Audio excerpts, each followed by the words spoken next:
హే అను, fee కట్టావా? 2 డేసే time ఉంది. అదే ఆలోచిస్తున్నాను. ఒకసారి ఫోన్ ఇస్తావా? అన్నయ్యకి కాల్ చేసుకుంటాను. ఓకే, నువ్వు మాట్లాడుతూ ఉండు, మళ్ళీ వస్తాను.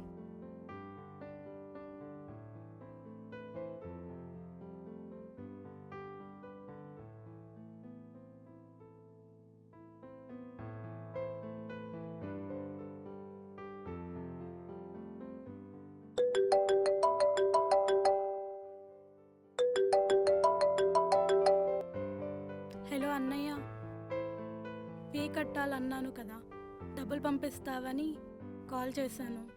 డబ్బులు లేవేం లేవు. చదివి చేసేదేముంది? పెళ్లి చేసి పంపించేదే కదా. ఇంటికొచ్చాయి. ఏమైందిరా పొద్దున్నే అలా అరుస్తున్నావు ఫోన్లో? చెల్లిరా ఫీజు కోసం డబ్బులు అడుగుతుంది. డబ్బులు ఏమైనా చెట్ల కాస్తున్నాయా? రోజు నువ్వు కాల్చే సిగరెట్ ఖర్చు 200. దీనివల్ల నీకేమొస్తుందో చెప్పరా? నేనేం సరదాకి తాగట్లేదురా. నాకున్న స్ట్రెస్కి, నాకున్న టెన్షన్స్కి రిలీఫ్ కోసం తాగుతున్నా అంతే. ఈ సిగరెట్ తాగి తాగి మీ నాన్న చనిపోయి మిమ్మల్ని అనాథం చేశాడ్రా. ఇప్పుడు నీ ఇద్దరు చెల్లెల బాధ్యత నీది. పెళ్లి కోసమే ఆడవాళ్ళని దేవుడు సృష్టించలేదురా. ఆడవాళ్ళకి చదివే గౌరవం.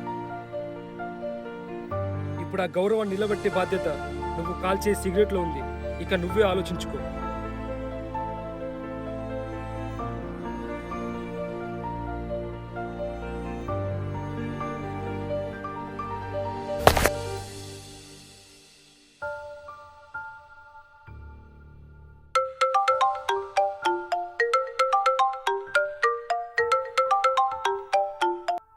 హలో.